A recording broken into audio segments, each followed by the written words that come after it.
அருட்பெரும் ஜோதி அருட்பெரும் ஜோதி தனிப்பெரும் கருணை அருட்பெரும் ஜோதி. நேற்றைய உரையில் நாம் ராமலிங்க அடிகளார் வாழ்க்கை வரலாற்றின் ஒரு முன்னுரையை, ஒரு சுருக்கமான உரையை நேற்றைய உரையில் பார்த்தோம்.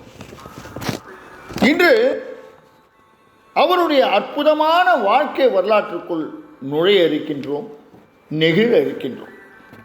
இந்த வாழ்க்கை வரலாற்று தொகுப்பை நான் குறிஞ்சி ஞான வைத்தியநாதன் என்பவர் எழுதிய திருவருட் பிரகாச வள்ளலார் ராமலிங்க சுவாமிகள் வாழ்க்கை வரலாற்று உரையிலிருந்து தான் உங்களோடு பகிர்ந்து கொள்கின்றேன். வாருங்கள், அந்த அற்புத நிகழ்வுக்குள் நாம் பயணம் செய்யலாம். பொழுது வளவளவென விழுந்து கொண்டிருந்தது. பசும்பொன் பாய் விரித்தது போல் எங்கும் படுக்கையாய் பறந்து விரிந்து கிடந்தது வயற்பரப்பு. மஞ்சள் வண்ணமாய் தானோடு முற்றிய நெற்கதிர்கள் தலை சாய்ந்து படுத்து கிடந்தன. அவற்றின் அறுவடை 2 நாட்களில் தொடங்கிவிடும். வரப்புகளை ஒட்டி செல்லும் நீண்ட சிறு வாய்க்கால்களில் நீர்த்தாவரங்கள் பச்சை பசேல் என்று படர்ந்து கிடந்தன.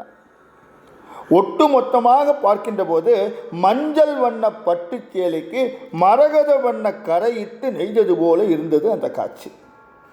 வரப்புகளின் ஓரத்தில் இங்கொன்றும் அங்கொன்றுமாக நன்கு இடைவெளி விட்டு நீண்டு வளர்ந்திருந்தன கருவேல மரங்கள். மஞ்சள் வண்ண பூக்களால் அலங்கரித்துக் கொண்டிருந்த அவற்றின் சிறிய கிளைகளில் வரிசையாய் தொங்கிக் கொண்டிருந்தன தூக்கணாங்குருவி கூடுகள். கூடுகளிலிருந்து எட்டி பார்த்த குஞ்சுகளோடு கொஞ்சிக் கொண்டிருந்தன தாய்க்குருவிகள். வரப்புகளில் வரிசை வரிசையாக சிட்டுக்குருவிகளின் அணிவகுப்பு. கண்களுக்கு இவைகளெல்லாம் இனிமை என்றால் பட்சி ஜாலங்கள் எழுப்பிய நானாவித ஒலி கோர்வைகள் காதுகளுக்கு மதுரத்தை கொடுத்து கொண்டிருந்தன. 5 வகை நிலங்களில் வயல் சார்ந்த பூமி அது. மருத நிலத்துக்கே உரிய அழகும் இனிமையும் கம்பீரமும் நிறைந்திருந்தன. அதனால்தானோ என்னவோ இயற்கையாகவே அந்த கிராமத்துக்கு மருதூர் என்று பொருத்தமாகவே பெயர் அமைந்திருந்தது.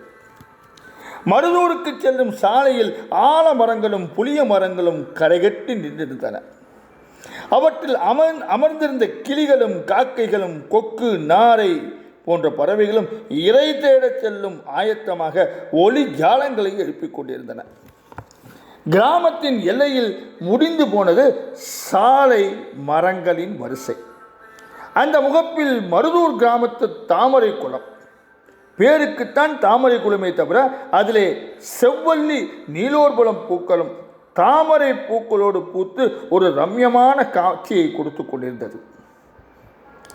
செவ்வல்லி தாமரை இலைகளில் அமர்ந்திருந்த பச்சை தவளைகள் அவ்வப்போது நீரில் துள்ளி குதிப்பதும் மறுபடியும் தாவி இலைகளின் மேல் அமர்வதுமாக இருந்தன.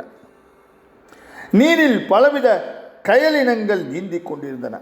ஆயினும் குளத்து நீர் ஸ்படிகம் போல அமைதியாக மனிதர்கள் முகம் பார்க்கும் அளவுக்கு தெளிந்திருந்தது.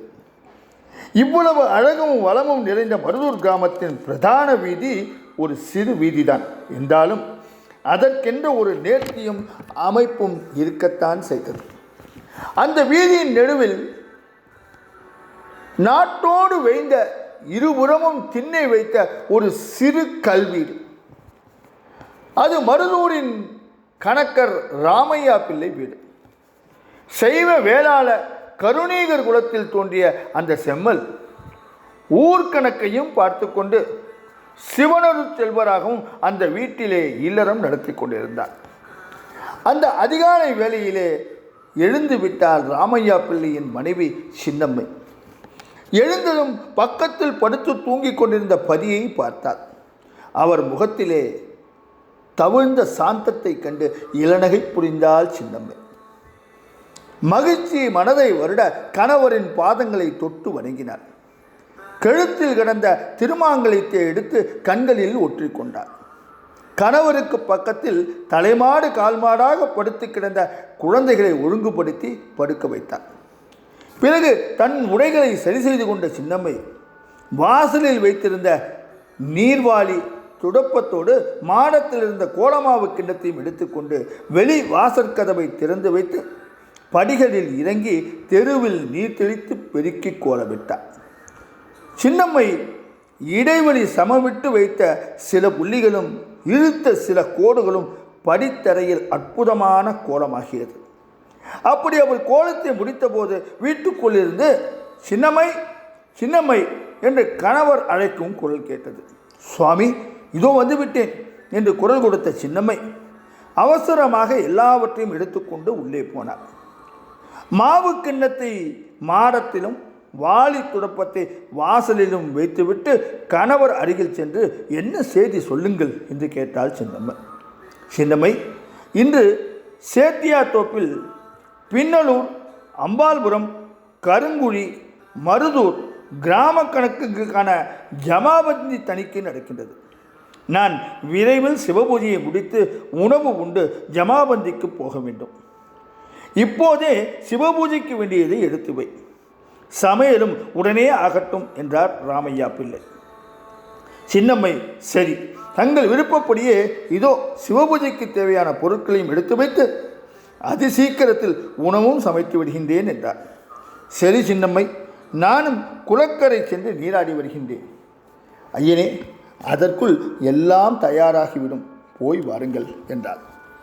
நல்லது என்ற ராமையா பிள்ளை வாசற்கொடியில் கிடந்த துண்டை எடுத்து தோளில் போட்டுக்கொண்டு வீட்டை விட்டு வெளியேறி தெருவில் இறங்கி குளக்கரையை நோக்கி நடந்தார். தொடர்ந்து என்ன நடந்தது நாளைய உரையில் பார்ப்போமா? அருட்பெரும் ஜோதி, அருட்பெரும் ஜோதி, தனிப்பெரும் கருணை, அருட்பெரும் ஜோதி.